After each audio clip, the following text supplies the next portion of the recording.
Welcome to Brake Bias. I'm your host, Brad Kramer. It's the 69th episode, and I am here after the Italian Grand Prix, and I must say it was quite a show at the Temple of Speed. But before we review the on-track action in front of the Tifosi, first a quick reminder to check out the link tree in the description. It has links to pages like all the platforms you can find this podcast, like my YouTube channel, Brake Bias Twitter, and my TikTok. It also has my email address if you'd like to contact me, as well as my personal Twitter, Instagram, and LinkedIn. Now let's get into the action at Monza. Forza Ferrari! A pole position in front of the Tifosi. We're getting right into the Ferrari stuff, guys. Come on. Carlos Sainz was on it. And yes, I am choosing to laser focus on this result instead of what happened on Sunday. At the end of the day, this pole will be more memorable than, honestly, even the record-breaking 10th win in a row that Max Verstappen achieved this weekend, in my opinion anyway. So what a job from Carlos and the Ferrari team. They clearly have a pretty strong low downforce package. I did have a bold prediction that pole would be Leclerc instead of Sainz. I also had Leclerc finishing P2 in the race. But I should have remembered, Carlos was pretty mega here last year, and he just had a grid drop last year. That's all it was. It was just a new power unit. So his result didn't really show. When I went back and tried to remember the race, I was like, oh yeah, okay, so it was mostly a battle between Max and Charles, and I just kind of didn't even think about Carlos's race because I knew the final result. But I mean, he was sensational here last year, and like I said, should have remembered that. Sainz led FP2 this year, FP3 this year, and then of course Q3 snatching pole position, edging Max out by just over 100th of a second. Leclerc was right there too. It was a sensational qualifying. And then in the race, it was an incredible effort, right? I mean, Sainz held off Max, who's in the most dominant purple patch in the history of the sport. You know, he did just get his 10th win in a row. That is unprecedented. And he held him off for 15 laps. I mean, that says a lot about the straight line speed of the Ferrari, but also the defensive moves from Carlos Sainz. Unfortunately, it was over once he locked up on that 15th lap into turn one and let Max get up the inside into the second chicane. And basically, I find pretty much whoever's got the inside line there always seems to come out on top, unless you can brake just way later. But honestly, if you brake late enough on the inside line, you're always going to get the position. So it's a tough one to race into that second chicane. But yeah, I really thought it was on for the race win. And I mean, I guess it kind of was. I was pretty excited about it. I just think if this track was just a little bit nicer on tires, I think it could have been actually a completely different story. I honestly don't know how some of the drivers kept it on the tarmac. The tires were just going off so badly here. Pirelli did bring softer compounds, and I think that was the right call because it did kind of bring a bit of a different element to the race. If they used the harder compounds, basically, I guess if you don't understand the C0 to C5 allocation and how that works, basically you bring three. They're always three in succession, so it could be the C1, C2, and C3, or the C3, C4, and C5. It's always going to be three in succession. They went one softer this year. I actually don't know which ones they were. I want to say it was the C3, 4, and 5. I don't know. But either way, they brought one softer, and I think it really showed because even the hards did not last that well. The mediums went off pretty quickly. The softs were completely unusable. So it certainly helped Red Bull, but I think it also made for a better race. But yeah, overall, Ferrari can celebrate this race today, I think. Absolutely. I mean, one of the drivers gets his first podium of the season. The other drove brilliantly as well, and they put on an incredible spectacle for the fans. Another candidate for race of the season for sure, after, we just had a pretty good one. High stakes in Zandvoort as well.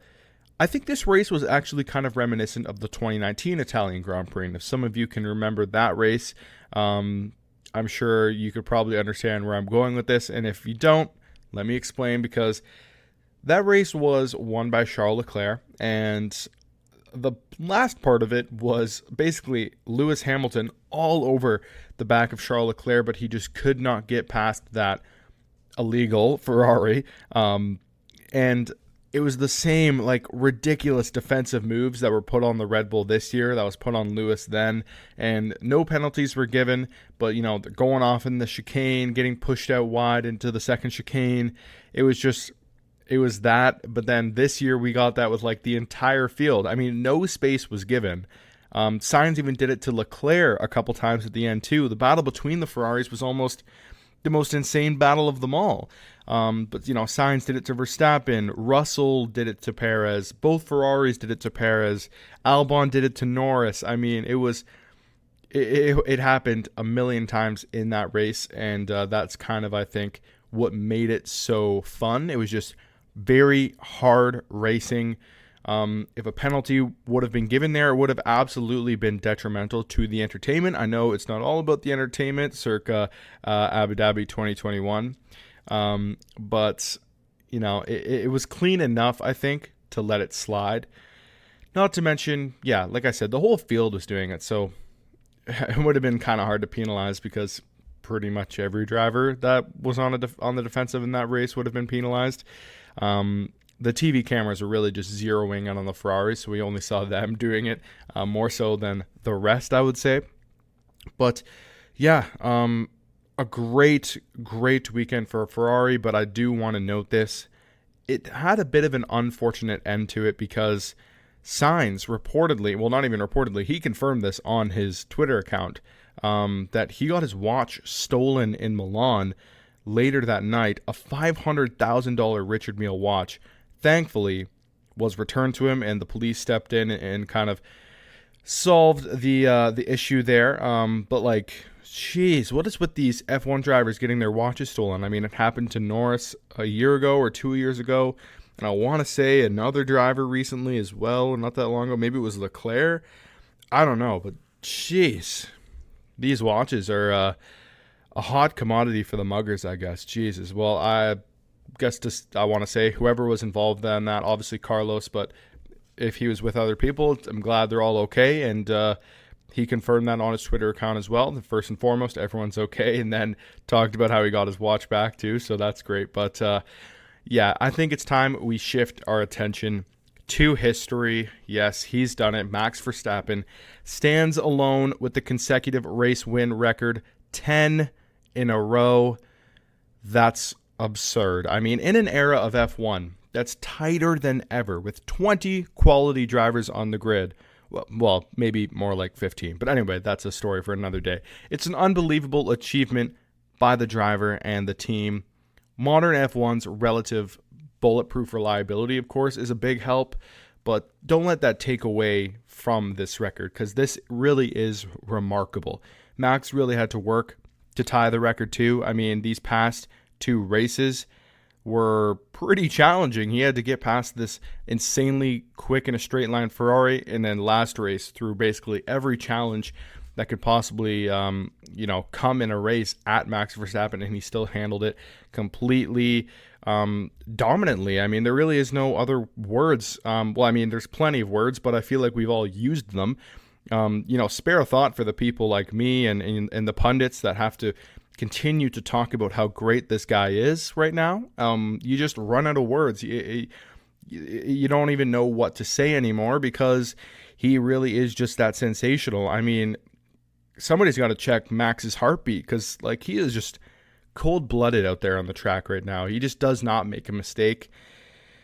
So it really is just he the way he's driving just has you at a loss for words, because it is sensational. But we all know how Max won the race and just how phenomenal he is, or at least you should by now. So I want to talk about Perez, because I think it's about time we give him his flowers, or not about time, but when he does perform well, we can't not talk about him because of how hard we are on him all the time when he doesn't do well. I don't know who's we, but I feel like other people are doing the same. I'm saying we on a solo podcast. It doesn't really make any sense. But yeah, I really think this was a solid weekend for Checo. I hope that bodes well for the next round in Singapore. A track that he won at last year. Just, we've still never really got a real challenge between Max Verstappen and Sergio Perez. The two races Perez won, Max was like 5 seconds, and there was like a bit of a time battle going on, but it was never really wheel to wheel. And then there was Miami, where even though Perez was in the lead for the majority of the race, and Max was catching him, but he breezed by. And I mean, Max was completely dominant. Had he started at the front, it wouldn't have even been a contest. We never have had really a tight battle between these two, and I'm afraid the way this car has gone and the way the season has trended, I don't think we're going to get it. But hopefully in Singapore that can be the case. Maybe Checo can get a good qualifying or get ahead somehow at the start, and then it's a bit of a hard track to overtake, and then maybe we get a battle that way. But instead of looking ahead, looking at Checo's weekend this past weekend in Monza, it was a bit disappointing to be beaten by a Mercedes in quali, but I think P5, from all the struggles that he's had in qualifying this year, you can't be too upset with P5. About 0.3 off Max, I believe. That's not so bad for, how poorly Checo has been at times in qualifying this year. In the race, though, I think he was measured. And honestly, maybe this is a hot take, but I think he did the job that Max would have done in this race. I really do think that if the roles were reversed, Checo probably would have won the race, and Max would have been in second. I think the only thing that you can maybe argue otherwise is that Max would have cleared Russell a lot faster, and then had he cleared Russell, it might have been a bit of a different story the rest of the race. But, Checo probably wouldn't have pulled away from the Ferraris like Max did, so it is tough. I think Max could have still won, but that hasn't been the case for months where it was even a question. I really think that at many races that we've had in the past month or so, Max could have won from anywhere against his teammate. I mean, like, he basically did that in Miami. He would have done that basically at every other race that we've had. Maybe bar Canada was the only one he wasn't like truly dominant, but even then, that's months ago. So yeah, hats off to Checo, hats off to the whole Red Bull team. A great weekend from them. They handled another test with flying colors. It was another just showing of that they are on another level in terms of the performance of the car, but also operationally. They never make strategy mistakes. They never make mistakes in the pit stops, and their drivers had a great weekend. When that happens, they're not going to lose, and that is why they were 1-2 this weekend. So again, congratulations, Red Bull. You continue to outdo yourself. Now let's move on to the team that we all wish, well, I shouldn't say we all wish or challenge them. The team I wish was challenging Red Bull and should be challenging Red Bull, Mercedes. They made some headlines to open the weekend, but I'm going to save the contract talk for later. Let's stick to the on-track action for now. On-track instead of contract. I just realized that rhymes. But they were best of the rest in the race. But looking at the weekend as a whole, Lewis, again, a really weird one where he looked like he was on it in FP1, but then it just kept going backwards for him the closer we got to Q3. I feel like he was lucky to make it into Q3, honestly, after missing Q3 in Zandvoort. It could have been a pretty bad little qualifying stretch for him, and I mean, I think it still is, because he never looked competitive in Q3, qualifying P8 between the McLarens. And as for George, he was strong all throughout. I think, getting on the second row alongside Charles Leclerc proves that, ahead of Sergio Perez, who was decent in qualifying. That's an amazing result for George. And again, another great qualifying session while his teammate seems to be nowhere.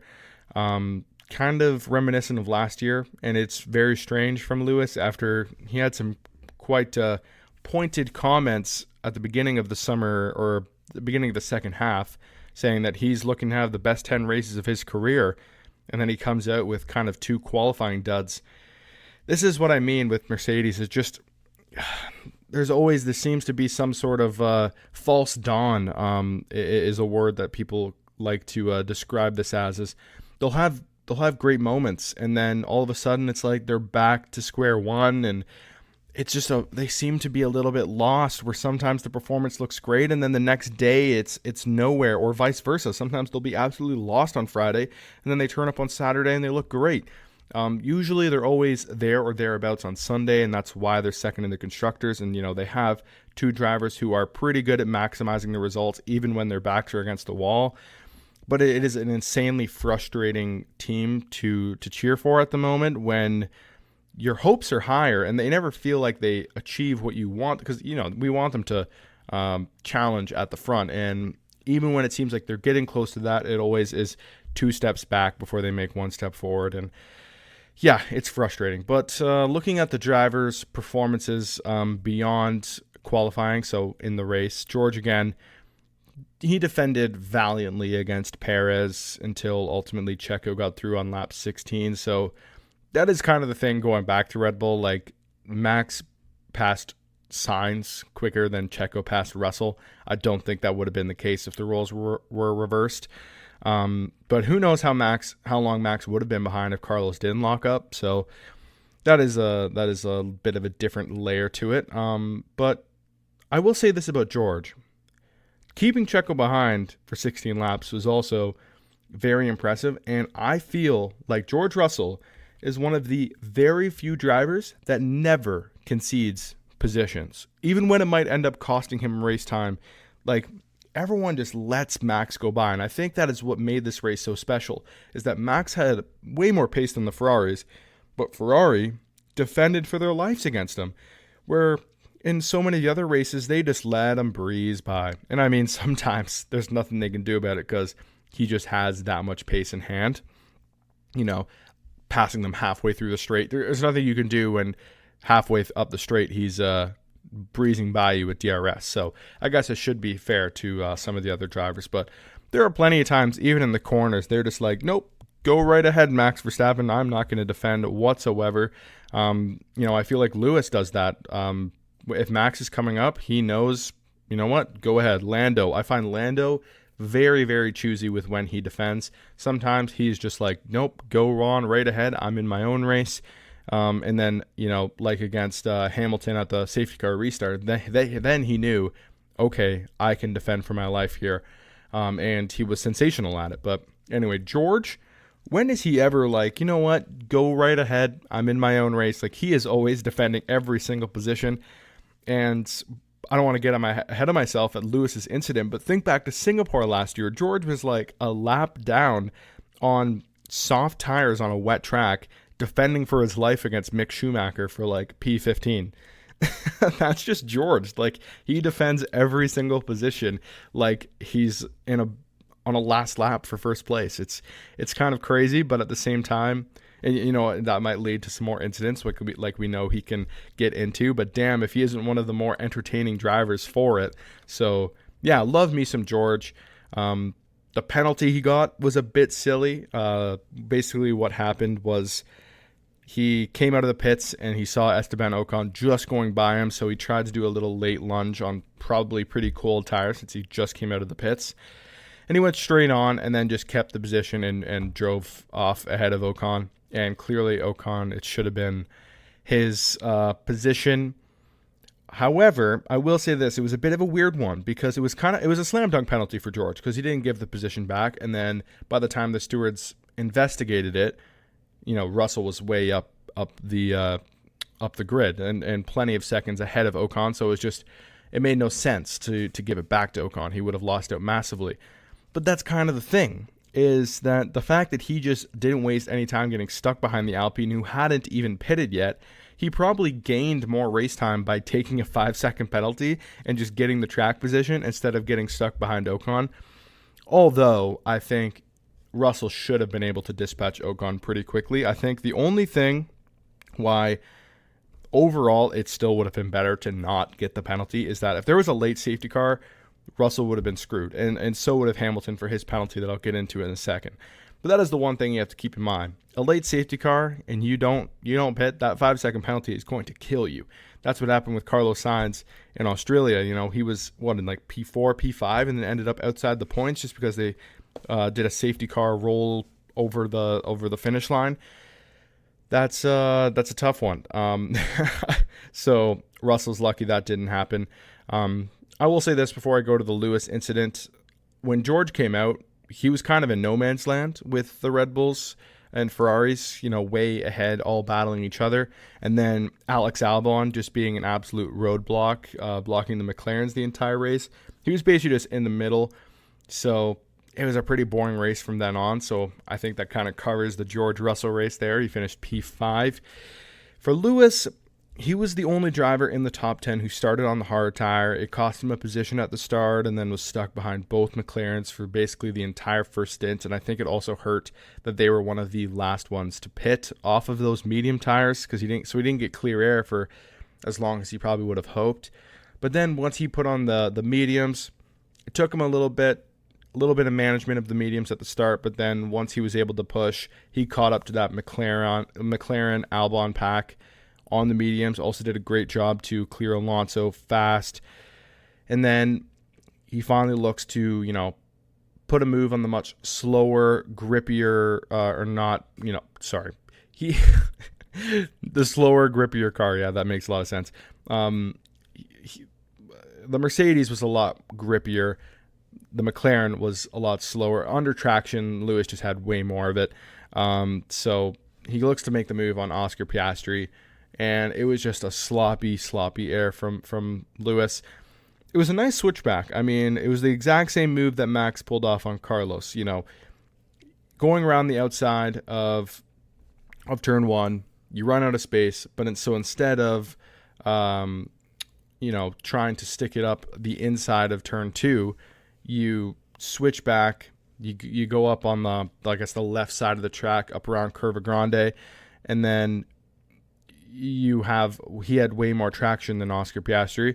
He gets that inside line just like Max Verstappen did, but then he drifts way too far over to the right, kind of like George against Schumacher in Singapore, and it's just sloppy. Lewis had the corner. He didn't need to be drifting over like that, and it ended up almost costing him his race probably. He was very lucky that incident wasn't any worse, and he ruined Oscar's race. I mean, Oscar had to pit and get that front wing taken care of. So, he did a good job afterwards to power past Lando and Alex and get a 5-second gap before the checkered flag.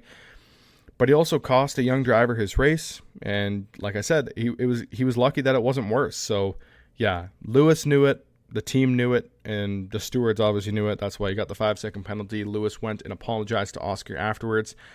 But he cost the man a couple points at the end of the day. So yeah, overall, weirdly enough for the Mercedes pairing, both of them get penalties, but they end up maximizing, a best of the rest weekend anyway. So yeah, they felt kind of off the pace, but still 5th and 6th, that's where they belonged here. And that's what they achieved. That's kind of just what Lewis and George do nowadays. But yeah, on to Singapore. I'm sure Mercedes will be looking forward to that, even though George and Lewis had shockers there last year. No shockers here, though, because what a job from Alex Albon. I mean, we have to talk about that, right? P6 in qualifying. Everyone knew the Williams would be decent here because of their straight line speed. Sargent, again, though, was his usual self. I think he showed a couple flashes, but he just can't maintain the pace whatsoever or from compound to compound. He looks great on the hard tire in Q1, then in Q2, just absolutely fell off on the medium. He gained like 0.2 from hard to medium. Everyone else was gaining like 8. So yeah, not a good look. The weird part for Williams, was in the race. Apparently, according to Albon, they set their car up more for the race than qualifying than I guess they usually do. The only team that seemed to be worse on their tires was Haas. I mean, Albon and the Williams looked horrendous on the tires. But I will say this quickly about Haas. My God, what a shocking weekend from them. Absolutely awful pace, awful tire management, like so bad. It was easy to miss how bad they were with all the action at the front until the very end. they were brutal. They finished second last and last on the road, excluding, Tsunoda, who didn't start, and Ocon, who didn't finish.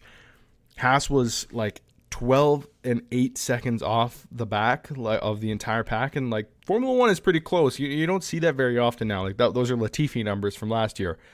Nobody is finishing that far back anymore unless it's like they get damage to their car. That was just Haas's pace this weekend. Brutal. But anyway, Williams looked almost equally bad on their tires. They just had the ridiculous straight line speed. So yeah, props to Alex Albon, defending well, hanging on for another great points day. P7, that constructor's result continues to look, or I should say is looking to be better and better for them. I think P7, they almost have it locked because Haas is not scoring 10 more points. Alfa Romeo is not scoring 11 more points. And AlphaTauri, I think they would need 18. They're not doing that either.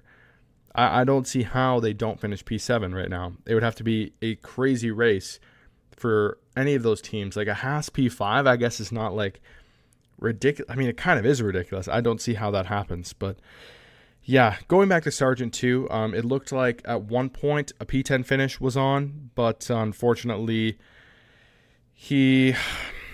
it was after Piastri dropped out of the points. He inherited a P10 when he was P11. He was doing fine up until that point, not on Albon's pace, of course. All he had to do was hold off Valtteri Bottas, but instead it was just a very, again, sloppy mistake. He breaks way too early into turn one. Valtteri breaks a lot later, gets ahead of him into turn one, and had better traction out of the corner, but the straight line speed of the Williams, you could see Logan start to kind of catch up through Curva Grande into the second chicane, and then you could hear, I watched the onboard because they didn't show it during the race, so I'm sure some of you also haven't even seen this incident. He's catching up, and on the team radio, I don't know who his race engineer is, I don't know his name, but he was like, come on Logan, you can get him, you can get this back, and it was almost like bad encouragement because then Logan absolutely sent it up the middle into the second chicane, and when you're not significantly alongside, you can't just send one up the inside into that chicane. You're going to go into the side of the other car, and that's exactly what happened. He punted Valtteri off the road. He was lucky to not get bad damage. Same with Valtteri. They both carried on, but of course Logan got the 5-second penalty. He ended up P13, and another weekend goes by watching his teammate carry the team on his back. I could just imagine how much pain is in that Albon spine at the moment, because apparently it also hurts just from being tall and the G-force. But speaking of carrying the team, Yuki Tsunoda, his car just decided to up and quit before the race. So Yuki Tsunoda has been carrying kind of AlphaTauri this year, I'd say, with 3 different teammates. But this weekend, it was all Liam Lawson carrying the team. The start was delayed because of that DNS from Tsunoda. And, the stand-in on his first full F1 race weekend, because he did not get a Friday in the Netherlands. He was alone to fight for points for the team. So how did Liam do? I mean, P11 in the race is pretty spectacular. I would say, again, he showed a step. He probably showed more of a step this one race weekend than Logan has the entire year. I think Lawson's pace was there or thereabouts. He didn't make any mistakes. The AlphaTauri car was decent enough, and he just kind of put it where it belonged, and that's kind of what you're expected to do as a Formula One driver. So to do that this early on in his career is extremely impressive. So I think it was a great job from Liam Lawson. The only thing that's unfortunate is we don't exactly have anything to compare to now, do we? Because if Tsunoda was up there battling with McLaren's or something, then it looks a little bit different, right? And we all know that's probably unlikely, and it's more likely that Lawson was just on the pace for what the car had. But when you don't have that confirmation from Tsunoda's performance, it makes it a little bit trickier to evaluate. That's all I'll say. And since we're on the topic of AlphaTauri, a little Ricciardo update. Christian Horner, Helmut Marko, or I think Marko has made a mention of it, but Christian Horner certainly has. He says that Ricciardo is definitely not racing in Singapore, and he's also unlikely for Japan. So it's looking like, Liam Lawson is going to get some racing in familiar territory because he's racing Super Formula in Japan. He obviously knows Suzuka very well. So 2 more race weekends from Lawson. at some two challenging tracks, I think is going to be very interesting, and we'll have a very good idea of his, talent, I think, after these next two. But it also means that Lawson continues to get a shot at, improving and showing that he belongs in Formula One next year. And I kind of was joking about it before the Italian Grand Prix, like an AlphaTauri driver getting a chance at the Italian Grand Prix and is now going to go back to Williams, because that would be the vice versa of Nick de Vries, what happened for him, of course, getting a chance in Williams and then getting a seat at AlphaTauri. I don't even think that's unlikely, because, yeah, we're through the entire European leg of the season, and Logan had a pretty shocking stretch, I would say. He hasn't really shown anything, and last year I was so excited for his F2 season, and the fact that he got announced, I was all over it. I was talking about it on this podcast all the time, and he has disappointed me. I think I can finally just admit that I don't think he is going to be a great Formula One driver. I think rookies do deserve a little bit more time, or not, deserve's not the right word. I think they need a bit more time sometimes, but in this case, he's just not showing enough, and unless he turns it around quickly, I think he could lose his seat, and it could go to someone like Lawson. But yeah, also just a note, P11 for Lawson, that means he is now ahead of De Vries and Ricciardo in the standings as well. So yeah, with 2 races, he is already ahead of De Vries, who had 8, and then Daniel, who had 2 himself, of course. So yeah, hats off to Lawson. Finally, we get to the results. It was Super Max Verstappen in P1. That's 10 in a row for him, of course. I have not had to edit his name out of this part of my notes for a while. P2, Sergio Perez, good drive from him. Carlos Sainz then drove to a well-deserved P3 finish, with Charles Leclerc finishing 0.2 behind him in P4. P5, George Russell, then P6, Lewis Hamilton. Then it was Albon in P7, followed by Lando Norris in P8. P9, Fernando Alonso, a bit of an anonymous one from Aston Martin this weekend. And then the last point went to Valtteri Bottas. How about that? Alfa Romeo back in the points. It has been a while. Now we're looking at the driver's standings. Max Verstappen with 364. The next is Sergio Perez at 219. That is a massive gap after only 14 rounds. Fernando Alonso is at 170. That gap for P2 is kind of getting a little bit larger, almost 50 points now.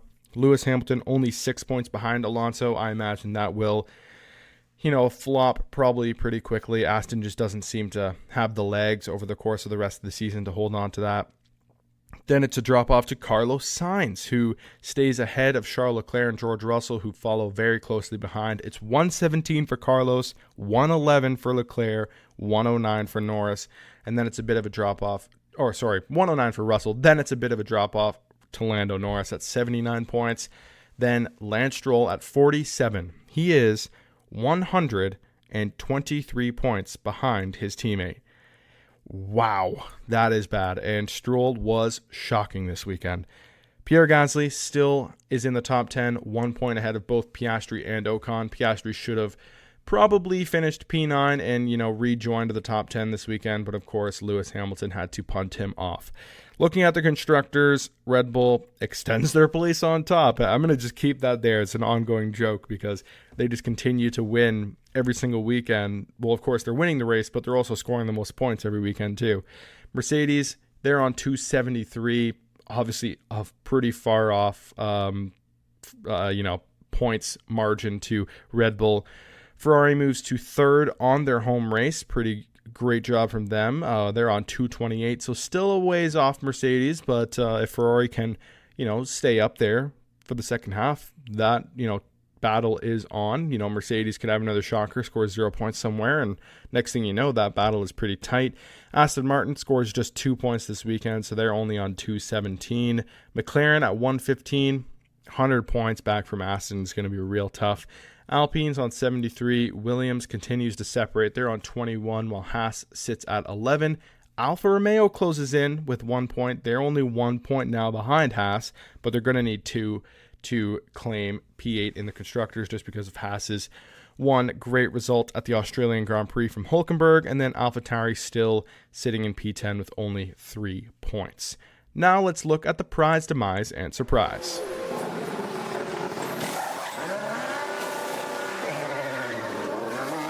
All right, my prize is going to Sergio Perez.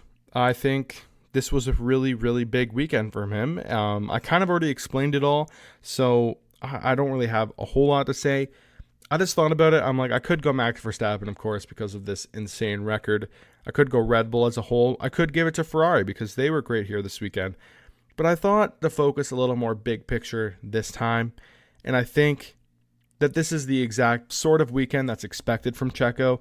And this is, a weekend that he needed if he wants to have a bit of like a strong end to the season. Hopefully that's the case because he's going to Singapore, a track that he likes.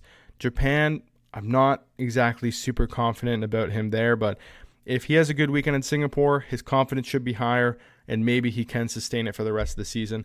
Because I really hope, more than anything, that he can at least have a strong weekend in Mexico. I think that is always one of the most fun weekends of the year, and it's always more fun when Checo is performing well. So I went with Checo here just because I also feel bad for, he probably is leading the prize, demise, and surprise leaderboard for most demises, if I had to guess. So, he deserves a prize because he was pretty good this weekend, I must say. So now let's probably go to who has the second most demises, and that is Lance Stroll. I touched on it quickly during the results there and in the standings and whatnot, but wow, P20 in an Aston Martin in qualifying is just not going to cut it. I mean, I do think something was clearly off with him, and I don't think it was just like driver performance. I think something with the car. There may have been some sort of issue. Maybe he just did not nail setup at all. The Aston Martin was draggy, and maybe just his, lack of performance in the corners relative to Alonso is just all that did it, because they didn't have the strength on the straights at all to make up for that deficit. I don't know if that's what it was, but he was a far way off. It wasn't like he missed, he was P20 and he ended up missing Q2 by a couple tenths. Like, I think he missed P19 by a couple tenths. Like, it was really, really shocking. And I have to say, the other thing is that, like, man, does he make himself look so unlikable in interviews after the race and after qualifying. Just, he has that stupid kind of look on him all the time where he's like blowing air into his closed mouth. I don't think I can describe it when I'm not on a video podcast, but yeah, he's just got his like lips out like that, and he's just like, no pace in the car today. I don't really know what was going on, but yeah, just really frustrating, and hopefully better next weekend, and tough one for the team. That's always what it is. Just no pace, tough one for the team. Looking forward to the next one. Hopefully we can rectify it. Blah blah blah. Same, PR response every time. He has probably the worst body language on the grid too. It's very frustrating because there's only 20 drivers in Formula One, and if you're going to look like you don't care to be there, then people aren't going to like you. I don't think he really cares at all whether people like him. But damn, if it ain't frustrating, just yeah. So horrible on track, horrible off track, just horrible all around from Lance Stroll. And I still, through all this, and I know I'm being super critical of him right now, I am a fan. I want him to do well. Like, I want a fellow Canadian to do well. It's just that I don't think any Canadian in the world has any faith in him, basically, besides maybe the people that know him best. But, yeah, just a really, really tough look for Lance Stroll this weekend. Now, the surprise, I have to say, it's Alpine. I did not think the Renault engine was that bad.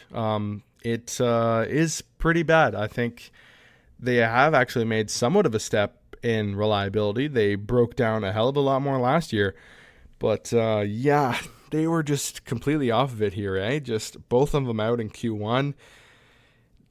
Ocon retired. Gasly was nowhere. They said they knew it going in. I didn't realize the engine was that bad. They clip at the end of the straights. They don't have the, brute force either.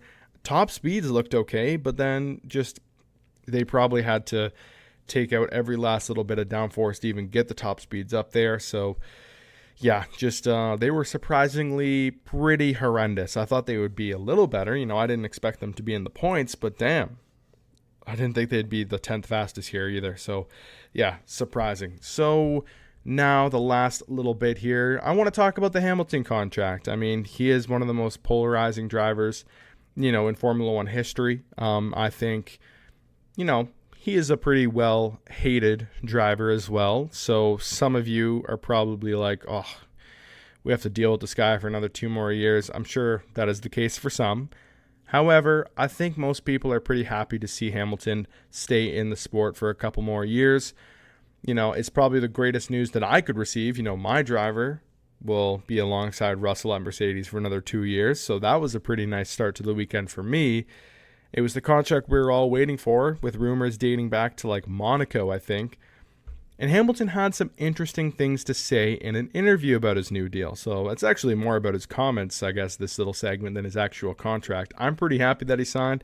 I think till 2025 makes sense. We'll see if he actually wants to, race again under the new regulations. If he has a battle with Max Verstappen in 2025, I'm not sure he would return. If he wins a title, he definitely won't return. So this is what he said in the interview afterwards. "We've had such an incredible journey together. Mercedes have supported me since I was 13, such a long trip, and we still have unfinished business. We're in this together. We've got a lot of work to do to get us back to the front, but there's no place I'd rather be." End quote. The new deal, reportedly worth about $63.4 million. That's according to Sportsnet. That's where I found the number. Extends Lewis past his 40th birthday, so that's something that he talked about earlier in his career. He didn't think he'd be racing in his 40s, but this contract's going to take him to 40. He also responded to a question about whether he's seeking revenge over Max and Red Bull, and he says it's not about revenge for him, but he also had some colorful comments about Max Verstappen's teammates versus his. His exact quote was, "All my teammates have been stronger than the teammates Max has had." So I thought it would be interesting to make that comparison. Max has had Carlos Sainz in the Toro Rosso, and then Daniel Ricciardo, Pierre Gasly, Alex Albon, and Sergio Perez, while Lewis has had Fernando Alonso, Heikki Kovalainen, Jenson Button, Nico Rosberg, Valtteri Bottas, and George Russell. So let's break it down. Max Verstappen has lost to Daniel Ricciardo in 2016, and that still stands even if you take out the first 4 rounds while Max was still in the Toro Rosso, and again in 2017 he lost to Daniel. While Lewis has been defeated over a season by 3 of his teammates, Nico Rosberg in 2016, Jenson Button, and George Russell. I personally don't think Bottas was at his best, I personally don't think Bottas at his best was better than Daniel at his best, so I'll say that. And you could arguably say the same about George Russell, and certainly not, Heikki Kovalainen was Hamilton's worst teammate by far. I think Perez is close to Bottas's level. I would say he's not quite there. So already I would say Daniel is better. Well, he's Max's best teammate for sure, and that's why Daniel beat him. And I would say Ricciardo is better than Bottas. Really, he's better than all of the non-world champion teammates Lewis has had. That is, I think, fair to say. However, also, you look at the names Max has had, and some of you might be defending him, but I also want to note Sainz, Gasly, Albon, all of them, they were not the best versions of themselves while, they were against Max Verstappen, for sure. I mean, this current Albon, I think, would do a hell of a lot better in the Red Bull. I think Carlos Sainz certainly would. I mean, he was a rookie going up against Max. And then Gasly was the worst version of himself. I don't think anyone would debate that. He was horrendous in the Red Bull. So you compare that with Lewis, who also faced those names, if you want to just go off name value. However, those names, Rosberg, Alonso, Button, he faced all of them at the peak of their powers. And that's unquestionably true. I mean, he faced Alonso right after he won the championship. He faced Button right after he won the championship. He won, and then, of course, he lost to Rosberg in the same car. So Rosberg is a weird one to compare just because that was the one that he went up against a world champion and the only reason Rosberg's a world champion is because he beat Lewis, so that one's a little bit different, where Button and Alonso won world championships before they were teammates with Lewis.